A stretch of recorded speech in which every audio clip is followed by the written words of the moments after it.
दोस्तों नमस्कार, ये है मार्गदर्शन फॉर सिविल सर्विसेज। मैं अनुराग चौधरी।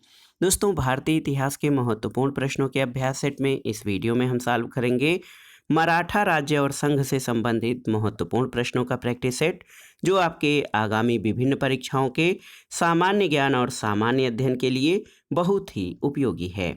प्रश्नों को सॉल्व करते समय हम उनकी व्याख्या भी करते चलेंगे, ताकि आप प्रश्नों को आसानी से समझ सकें और परीक्षाओं की दृष्टि से कुछ अन्य महत्वपूर्ण तथ्यों को तैयार कर सकें। तो आइए शुरू करते हैं भारतीय इतिहास के महत्वपूर्ण प्रश्नों के प्रैक्टिस सेट में मराठा राज्य और संघ से संबंधित महत्वपूर्ण प्रश्नों को। पहला प्रश्न है दोस्तों, शिवाजी का राज्याभिषेक हुआ था कब? तो सही उत्तर ऑप्शन बी 1674 में। दोस्तों, शिवाजी का राज्याभिषेक काशी के प्रसिद्ध विद्वान गंगा भट्ट अथवा विश्वेश्वर भट्ट द्वारा 14 जून 1674 को राजधानी रायगढ़ में हुआ था। दूसरा राज्याभिषेक निश्चलपुरी गोसाई द्वारा 24 सितंबर 1674 को संपन्न हुआ था। तो सही उत्तर है शिवाजी का राज्याभिषेक 1674 में हुआ था। पहला जो राज्याभिषेक है काशी के विद्वान गंगा भट्ट अथवा विश्वेश्वर भट्ट द्वारा 14 जून 1674 को, और दूसरा राज्याभिषेक निश्चलपुरी गोसाई द्वारा 24 सितंबर 1674 को हुआ था। अगला प्रश्न बहुत ही आसान सा है। छत्रपति शिवाजी की माता का नाम क्या था? तो उत्तर है माता जीजाबाई। ऑप्शन सी यहाँ पर सही उत्तर हो जाएगा। 6 अप्रैल 1627 या 19 फरवरी 1630 को पूना के निकट शिवनेर के दुर्ग में शिवाजी का जन्म हुआ था। उनके पिता का नाम शाहजी भोसले और माता का नाम जीजाबाई था। अगला प्रश्न है, मराठा योद्धा शिवाजी के पिता कौन थे? तो सही उत्तर है शाहजी भोसले। ऑप्शन ए आपका सही उत्तर हो जाएगा। दोस्तों, आप जान लीजिए शिवाजी शाहजी भोसले और जीजाबाई के पुत्र थे। अगला प्रश्न है, वह अंतिम हिंदू राजा जिसने हिंदू स्वराज्य स्थापित करने में कुछ हद तक सफलता पाई थी। तो सही उत्तर क्या हो जाएगा? छत्रपति शिवाजी। Option A. दोस्तों, आप जान लीजिए कि मराठा शासक शिवाजी ने हिंदू पादशाही को अंगीकार किया था और हिंदुत्व धर्मोद्धारक की उपाधि धारण की। इसलिए ये अंतिम हिंदू राजा थे जिन्होंने हिंदू स्वराज स्थापित करने में कुछ हद तक सफलता पाई थी। अगला प्रश्न है, शिवाजी का उत्तराधिकारी कौन था? तो आप जानते हैं शिवाजी का उत्तराधिकारी शाहू द्वितीय थे। दोस्तों, आप जान लीजिए बहुत ही महत्वपूर्ण प्रश्न है कि ऑप्शन कौन कौन से हैं यहाँ पर देखिए। शिवाजी द्वितीय, शाहू जी द्वितीय, राजा राम या संभाजी। तो सही उत्तर संभाजी। शिवाजी का उत्तराधिकारी उनका ज्येष्ठ पुत्र संभाजी 1680 से 1689 थे। तो याद रखिएगा, शिवाजी के उत्तराधिकारी उनके पुत्र ज्येष्ठ पुत्र संभाजी थे। अगला प्रश्न है कि शिवाजी ने मुगलों को किस युद्ध में हराया था? ऑप्शन है पुरंदर, रायगढ़, सलहार या शिवनेर। तो सही उत्तर सलहार युद्ध में। दोस्तों, शिवाजी ने 1672 में सलहार के युद्ध में मुगलों को हराया था। शिवाजी का जन्म 1627 या कहीं कहीं 1630 में आता है, शिवनेर के दुर्ग में हुआ था। अगला प्रश्न है, वह सेना नायक कौन था जिसे बीजापुर के सुल्तान ने 1659 में शिवाजी को दबाने के लिए भेजा था? तो आप सभी जानते भी होंगे, ये अफजल खां था। Option B. दोस्तों, बीजापुर के सुल्तान ने 1659 में अफजल खां नामक अनुभवी और विश्वस्त सेनानायक को शिवाजी की महत्वाकांक्षाओं पर अंकुश लगाने के लिए भेजा था, लेकिन कूटनीतिज्ञ शिवाजी ने उसका वध कर दिया। अगला प्रश्न है, शिवाजी मुगलों की कैद से भागने के समय कौन से नगर में कैद थे? ग्वालियर, आगरा, दिल्ली या कानपुर? तो सही उत्तर आगरा में। दोस्तों, आप जान लीजिए शिवाजी मुगलों की कैद से भागने के समय आगरा नगर के जयपुर भवन में कैद या नज़रबंद थे। शिवाजी को औरंगजेब ने आगरा में 1666 में कैद किया था। इस प्रकार सही उत्तर आगरा होगा। Option B.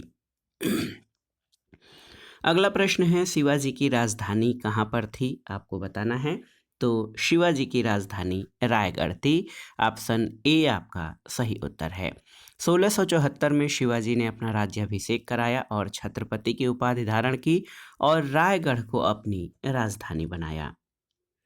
अगला प्रश्न है, शिवाजी का छत्रपति के रूप में औपचारिक राज्याभिषेक कहाँ पर हुआ था, आपको बताना है। तो सही उत्तर रायगढ़ में। दोस्तों, शिवाजी का छत्रपति के रूप में औपचारिक राज्याभिषेक 1674 में रायगढ़ में हुआ था। काशी के पंडित गागा भट्ट या गंगा भट्ट ने उनका राज्याभिषेक किया था। अगला प्रश्न है, शिवाजी के गुरु का नाम क्या था। तो आप जानते हैं शिवाजी के गुरु रामदास थे। दोस्तों, आप जान लीजिए शिवाजी के गुरु रामदास थे। इन्हें समर्थ गुरु रामदास भी कहा जाता है। इन्होंने 12 वर्ष तक पूरे भारत का भ्रमण किया। इनकी महत्वपूर्ण रचना दास बोध में आध्यात्मिक जीवन के समन्वयवादी सिद्धांत का वर्णन है। शिवाजी और मराठा साम्राज्य के उत्थान में महाराष्ट्र के संतों का उल्लेखनीय योगदान रहा है। अगला प्रश्न है, अष्टप्रधान नाम की मंत्रिपरिषद थी कहाँ पर। तो सही उत्तर अष्टप्रधान नाम की मंत्रिपरिषद ये मराठा प्रशासन में थी। दोस्तों, आप जान लीजिए कि शिवाजी ने राज्य के प्रशासन के लिए केंद्रीय स्तर पर अष्टप्रधान की व्यवस्था की थी, जिसके अंतर्गत 8 मंत्रियों को नियुक्त किया गया था। इसमें पेशवा, अमात्य मंत्री, सचिव, सुमंत, सेनापति, पंडित राव और न्यायाधीश शामिल थे। अगला प्रश्न है, शिवाजी के समय सरनोबात का पद संबद्ध था किस प्रशासन से या किस विभाग से। सरनोबात का पद किस प्रशासन से संबद्ध था। तो सही उत्तर सैन्य प्रशासन, ऑप्शन डी। दोस्तों, आप जान लीजिए शिवाजी के समय सरनोबात या सरे नौबत या सेनापति का पद सैन्य प्रशासन से संबंधित था।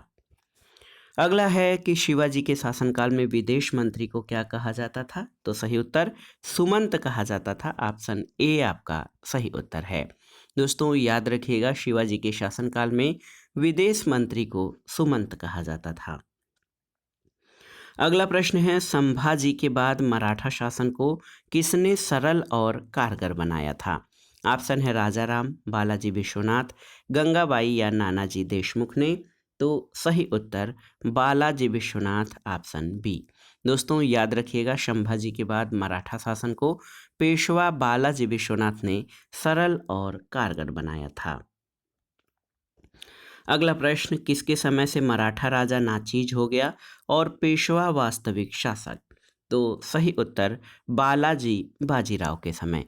दोस्तों, बालाजी बाजीराव के समय से मराठा राज्य की सत्ता छत्रपति के हाथों से निकलकर पेशवा के हाथों में स्थानांतरित हो गई।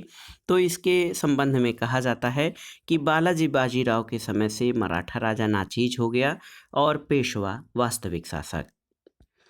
अगला प्रश्न है, औरंगजेब की मृत्यु के समय मराठा नेतृत्व किसके हाथ में था, आपको बताना है। तो उत्तर है ताराबाई। दोस्तों, राजा राम की मृत्यु के बाद उसकी विधवा पत्नी ताराबाई ने अपने 4 वर्षीय पुत्र को शिवाजी द्वितीय के नाम से गद्दी पर बैठाया और मुगलों से स्वतंत्रता संघर्ष जारी रखा। औरंगजेब की मृत्यु के समय मराठा नेतृत्व ताराबाई के हाथ में था। अगला प्रश्न है, सरंजामी प्रथा किससे संबंधित थी, आपको बताना है। तो सही उत्तर मराठा भू राजस्व प्रथा से। तो याद रखिएगा मराठा काल में सरंजामी प्रथा भू राजस्व प्रशासन से संबंधित थी। इस काल में मराठा जागीरदारों को सरंजामी भूमि उनके निर्वहन के लिए प्रदान की जाती थी। अगला है कि सुरक्षा के लिए मराठों के राजस्व के दावों को किस नाम से जाना जाता है, आपको बताना है। सरदेशमुखी, चौथ, अबवाब या जमादानी। तो सही उत्तर है चौथ। दोस्तों, आप जान लीजिए चौथ उन प्रांतों से लिया जाता था जिन्हें मुगलई कहा जाता था। इस कर के बदले में पड़ोसी राज्यों को मराठों के आक्रमण और लूटपाट से बचने का आश्वासन प्राप्त हो जाता था। अगला प्रश्न है दोस्तों, पानीपत के तीसरे युद्ध में किसने मराठों को हराया था। तो आप जानते भी होंगे अफगानों ने, ऑप्शन ए। दोस्तों, पानीपत का तीसरा युद्ध 14 जनवरी 1761 को मराठों और अहमद शाह अब्दाली के बीच हुआ था और ये अफगान सेनानायक था। अगला प्रश्न है, पानीपत का तीसरा युद्ध कब लड़ा गया था, तिथि बतानी है आपको। तो उत्तर है 14 जनवरी 1761। दोस्तों, पानीपत का तीसरा युद्ध 14 जनवरी 1761 को हुआ था और इस युद्ध में मराठों की हार हुई थी। अगला प्रश्न है, कौन रूहेला सरदार अहमद शाह अब्दाली का विश्वास पात्र था? आपको बताना है। तो सही उत्तर आपका हो जाएगा नजीब खां, ऑप्शन बी। दोस्तों आप जान लीजिए, जनवरी 1757 में अहमद शाह अब्दाली दिल्ली में प्रवेश कर गया और उसने मथुरा और आगरा तक लूट मार की। अपनी वापसी से पहले अब्दाली भारत में आलमगीर द्वितीय को सम्राट, इमादुल मुल्क को वजीर और रूहेला सरदार नजीबुद्दौला या नजीब खां को साम्राज्य का मीर बख्शी और अपना प्रमुख एजेंट बनाकर वापस चला गया। अगला प्रश्न है, मोडी लिपि का प्रयोग किसके विलेखों में किया जाता था? ऑप्शन है बोडेयरों के, जमोरिनों के, होयसलों के या मराठों के।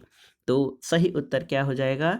सही उत्तर मराठों के विलेखों में मोडी लिपि का प्रयोग किया जाता था। मोडी लिपि का प्रयोग मराठा विलेखों या प्रपत्रों में किया जाता था। अगला प्रश्न है दोस्तों, शिवाजी के जीवन की प्रारंभिक कार्यस्थली कहाँ पर थी? तो सही उत्तर मावल प्रदेश। शिवाजी के प्रारंभिक जीवन की कार्यकलापों का स्मृति स्थान मावल नामक प्रदेश है। ये स्थल पहाड़ियों और घाटियों से ढका है और किलों से शोभायमान है। अगला प्रश्न है, शिवाजी सर्वाधिक प्रभावित थे किससे? तो सही उत्तर हो जाएगा दोस्तों, शिवाजी अपनी माता जीजाबाई से सर्वाधिक प्रभावित थे। और आप जान लीजिए कि शिवाजी के जीवन पर उनके माता जीजाबाई के जो है विचारों का, उनके ज्ञान का और उनके कार्यकलापों का बहुत ही प्रभाव था। अगला प्रश्न है, मुगलों के विरुद्ध शिवाजी द्वारा अपनाई गई युद्ध की नीति कौन सी थी? तो सही उत्तर छापा मार युद्ध नीति। दोस्तों छापा मार युद्ध नीति को गुरिल्ला युद्ध नीति भी कहा जाता है। और आप जान लीजिए कि मुगलों के खिलाफ शिवाजी ने अपने राज्य की भौगोलिक परिस्थितियों को देखते हुए छापा मार या गुरिल्ला युद्ध पद्धति को अपनाया था। अगला प्रश्न है, शिवाजी को औरंगजेब के द्वारा राजा कब घोषित किया गया था? आपको बताना है। तो सही उत्तर 1668 में। दोस्तों 9 मार्च 1668 को जसवंत सिंह की मध्यस्थता से शिवाजी और औरंगजेब के मध्य एक संधि हुई। इसमें बादशाह ने शिवाजी को महाराष्ट्र का शासक स्वीकार किया था, राजा की उपाधि दी और बरार की जागीर भी सौंप दी थी। तो ये था वर्ष 1668। अगला प्रश्न है दोस्तों, संभाजी के पश्चात किसने मराठा राज्य की बागडोर संभाली थी? आपको बताना है। तो सही उत्तर राजा राम ने, ऑप्शन ए। दोस्तों याद रखिएगा, 1689 में संभाजी की मृत्यु के बाद शिवाजी के द्वितीय पुत्र राजा राम ने मराठा राज्य की बागडोर संभाली। इसने 1689 से 1700 ईस्वी तक शासन किया था। अगला प्रश्न है कि किस पेशवा को पेशवा के इतिहास में नाना साहब की तरह जाना जाता है? तो सही उत्तर हो जाएगा बालाजी बाजीराव को। दोस्तों बालाजी बाजीराव, जिनका समय काल 1740 से 1761 है, इनको नाना साहब के नाम से जाना जाता है। 1750 के संगोला की संधि के अनुसार मराठा छत्रपति केवल नाम मात्र के राजा रह गए और महलों के महापौर बन गए। अगला प्रश्न है दोस्तों, गायकवाड़ कहाँ का शासक था? आपको बताना है। तो उत्तर है बड़ौदा, ऑप्शन ए। गायकवाड़ बड़ौदा, वर्तमान नाम बड़ोदरा का शासक था और ग्वालियर में सिंधिया, इंदौर में होलकर शासन करते थे। अगला प्रश्न है, अहिल्याबाई रानी थी कहाँ की? तो उत्तर है अहिल्याबाई दोस्तों मालवा की रानी थी, ऑप्शन बी आपका सही उत्तर है। अहिल्याबाई इंदौर यानी मालवा क्षेत्र के होलकर शासक मल्हार राव की पुत्र वधू थीं। उसके पुत्र खांडे राव, जो कि अहिल्या के पति के निधन उसके मल्हार राव के जीवन काल में ही हो गया था, तो मल्हार राव की मृत्यु के बाद राज्य की बागडोर अहिल्याबाई ने संभाली थी। अगला प्रश्न है कि अंग्रेजों का सर्वाधिक विरोध या सर्वाधिक जो विद्रोह है अंग्रेजों के खिलाफ किसने किया था? राजपूतों ने, मुगलों ने, सिखों ने या फिर मराठों ने? तो सही उत्तर मराठों ने। दोस्तों अंग्रेजों का सर्वाधिक विरोध मराठों ने किया था। मराठे शेष भारतीय शक्तियों में सबसे शक्तिशाली थे। मराठों और अंग्रेजों के मध्य संघर्ष में अंततः अंग्रेजों की जीत हुई थी। अगला प्रश्न है, एंग्लो मराठा युद्ध में मराठाओं की हार का कारण क्या था? योग्य नेतृत्व की कमी, सैनिक दुर्बलता, अंग्रेजों की ताकत का सही अनुमान करने में विफलता या उपर्युक्त सभी। तो सही उत्तर उपर्युक्त सभी, ऑप्शन डी। दोस्तों, एंग्लो मराठा युद्ध में मराठों की हार के प्रमुख कारण मराठों में योग्य नेतृत्व की कमी, सैनिक दुर्बलता और अंग्रेजों की ताकत का सही अनुमान न कर पाना था। अगला प्रश्न है, नाना फडणवीस का मूल नाम क्या था, आपको बताना है। तो सही उत्तर बालाजी जनार्दन भानु। याद रखिएगा, नाना फडणवीस का मूल नाम बालाजी जनार्दन भानु था। अगला प्रश्न है, छत्रपति शिवाजी को हराने के लिए औरंगजेब ने किसको भेजा था। तो उत्तर है राजा जयसिंह को। दोस्तों, छत्रपति शिवाजी को हराने के लिए औरंगजेब ने राजा जयसिंह को भेजा था। अगला प्रश्न है, शिवाजी को पकड़ने के लिए औरंगजेब द्वारा किस जनरल को भेजा गया था। तो उत्तर है शाइस्ता खां। शाइस्ता खां औरंगजेब का मामा था। याद रखिएगा दोस्तों, शाइस्ता खां को औरंगजेब ने शिवाजी को पकड़ने के लिए भेजा था और औरंगजेब ने अपने मामा शाइस्ता खां को दक्षिण का सूबेदार नियुक्त किया और शिवाजी को खत्म करने का आदेश दिया था। अगला प्रश्न है, निम्नलिखित में से किसे लड़ाकू पेशवा कहा जाता था, आपको बताना है। तो सही उत्तर है बाजीराव प्रथम को। दोस्तों, बाजीराव प्रथम मराठा साम्राज्य के महान सेनानायक थे। बालाजी विश्वनाथ की मृत्यु हो जाने के बाद बाजीराव प्रथम को दूसरा पेशवा नियुक्त किया गया। उन्हें लड़ाकू पेशवा के नाम से जाना जाता था। अगला प्रश्न है, नाना साहब के नाम से कौन प्रसिद्ध था, आपको बताना है। तो बालाजी बाजीराव। दोस्तों, याद रखिएगा, बालाजी बाजीराव नाना साहब के नाम से प्रसिद्ध थे। ये बाजीराव प्रथम के पुत्र थे और इनका कार्यकाल 1740 से 1761 था। अगला प्रश्न है, पेशवाओं का संस्थापक कौन था। परशुराम त्रयंबक, रामचंद्र पंत, बालाजी बाजीराव या बालाजी विश्वनाथ। तो सही उत्तर आपका हो जाएगा बालाजी विश्वनाथ, ऑप्शन डी। दोस्तों, मराठा राज्य में पेशवा व्यवस्था बालाजी विश्वनाथ के साथ शुरू हुई और इस प्रकार बालाजी विश्वनाथ को पेशवा व्यवस्था का संस्थापक माना जाता है। अगला प्रश्न है, जिस समय 1761 में पानीपत की तीसरी लड़ाई में अहमद शाह अब्दाली ने मराठों को हराया, उस समय दिल्ली का शासक कौन था। तो सही उत्तर शाह आलम द्वितीय। दोस्तों, 1761 में पानीपत की तीसरी लड़ाई अफगान शासक अहमद शाह अब्दाली और मराठों के बीच लड़ी गई थी।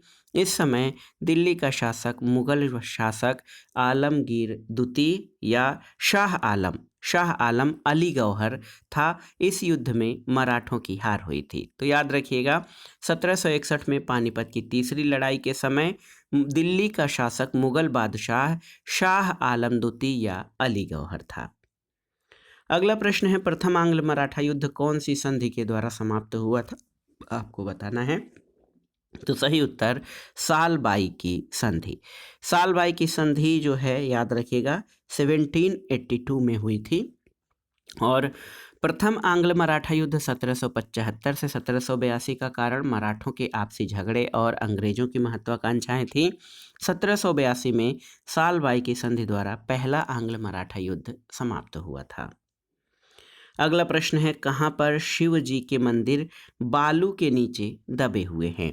तो सही उत्तर क्या हो जाएगा, तलकाडू में। दोस्तों, तलकाडू कर्नाटक में शिव जी के मंदिर बालू के नीचे दबे हुए हैं। अगला प्रश्न है, माहेश्वर किस मराठा रानी की राजधानी थी, आपको बताना है। तो उत्तर है अहिल्याबाई होलकर।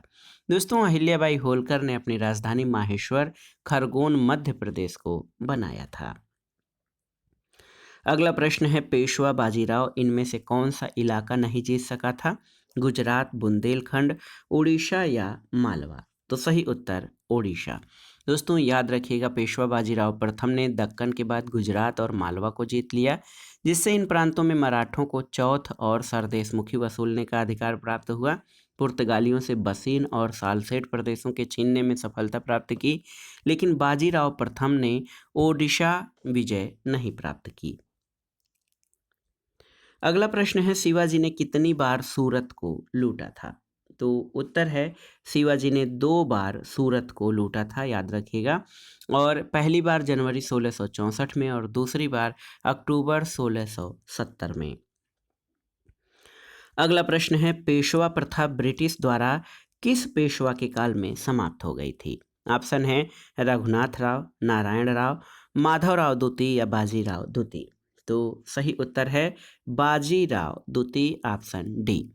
दोस्तों, एल्फिंस्टन ने पेशवा बाजीराव द्वितीय से उसकी इच्छा न रहने पर भी जो है 13 जून 1817 को पूना की संधि पर हस्ताक्षर करवाए। इस संधि से पेशवा को मराठा संघ की प्रधानता छोड़ देनी पड़ी। अगला प्रश्न है, कौन सी मुद्रा छत्रपति शिवाजी के राज्य में प्रचलित रजत मुद्रा नहीं थी? रुपया, लारी, टका या रूका? तो सही उत्तर रूका। दोस्तों, याद रखिएगा, रूका तांबे की मुद्रा थी, जबकि रुपया, लारी और टका छत्रपति शिवाजी के राज्य में प्रचलित रजत मुद्राएं थीं। अगला प्रश्न है, निम्नलिखित को सही कालानुक्रम में रखें। छत्रपति शाहू जी, राजा राम, संभाजी और शिवाजी द्वितीय। तो आप देख सकते हैं, संभाजी का कार्यकाल 1680 से 1689, ये छत्रपति शिवाजी के ज्येष्ठ पुत्र थे। राजा राम का कार्यकाल 1689 से 1700, शिवाजी के द्वितीय पुत्र। शिवाजी द्वितीय 1700 से 1708, राजा राम के पुत्र। और छत्रपति शाहू जी 1708 से 1749 में ये संभाजी के पुत्र थे। तो सही उत्तर ऑप्शन बी हो जाएगा, 3, 2, 4 और 1।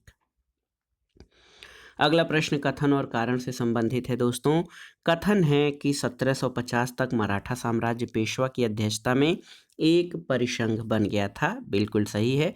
कारण है कि शाहू के उत्तराधिकारी पेशवा की इच्छा पर निर्भर थे। तो याद रखिएगा, ए और आर दोनों सही हैं और आर ए की सही व्याख्या करता है। 1740 में बाजीराव की मृत्यु होने पर शाहू ने बालाजी बाजीराव को पेशवा पद पर नियुक्त किया। बालाजी बाजीराव के समय तक पेशवा पद पैतृक बन गया था। इससे पहले ही शक्ति छत्रपति के हाथों में केंद्रित न रहकर पेशवा के हाथों में आ चुकी थी। 1750 में संगोला की संधि के तहत संवैधानिक क्रांति द्वारा ये प्रक्रिया पूरी हो गई और इसके बाद मराठा छत्रपति केवल नाम मात्र के राजा रह गए और महलों के महापौर बन गए। मराठा संगठन का वास्तविक नेता पेशवा बन गया। तो कथन और कारण दोनों सही हैं और कारण कथन की सही व्याख्या करता है। अगला प्रश्न और मराठा राज्य और संघ से संबंधित महत्वपूर्ण प्रश्नों के प्रैक्टिस सेट का ये आखिरी प्रश्न है कि किस इतिहासकार ने पानीपत की तीसरी लड़ाई को स्वयं देखा और वह कौन था? ऑप्शन है खफी खां, काशीराज पंडित, दत्ताजी पिंगले और हरचरण दास। तो सही उत्तर है काशीराज पंडित। दोस्तों, आप जान लीजिए, पानीपत की जो तीसरी लड़ाई थी 14 जनवरी 1761 को सदाशिव भाऊ के नेतृत्व में मराठा सेना और अहमद शाह अब्दाली के नेतृत्व में अफगान सेना के बीच हुई, जिसमें मराठे बुरी तरह पराजित हुई। काशीराज पंडित इस युद्ध के प्रत्यक्षदर्शी थे और उनके अनुसार पानीपत का तीसरा युद्ध मराठों के लिए प्रलयकारी सिद्ध हुआ था। तो दोस्तों, ये था आज का वीडियो। भारतीय इतिहास के अंतर्गत मराठा राज्य और संघ से संबंधित महत्वपूर्ण प्रश्नों का प्रैक्टिस सेट, जो आपके आगामी विभिन्न परीक्षाओं के सामान्य ज्ञान और सामान्य अध्ययन खंड के लिए तथा विभिन्न राज्यों द्वारा आयोजित की जाने वाले इतिहास विषय से आयोजित की जाने वाले अध्यापक भर्ती परीक्षाओं के लिए बहुत ही उपयोगी है। आप इन प्रश्नों को तैयार कर लीजिए। दोस्तों, वीडियो आपको कैसा लगा हमें कमेंट बॉक्स में ज़रूर बताइएगा। वीडियो को लाइक करें, शेयर करें और इस चैनल मार्गदर्शन फॉर सिविल सर्विसेज को सब्सक्राइब करें। वीडियो देखने के लिए धन्यवाद। नमस्कार।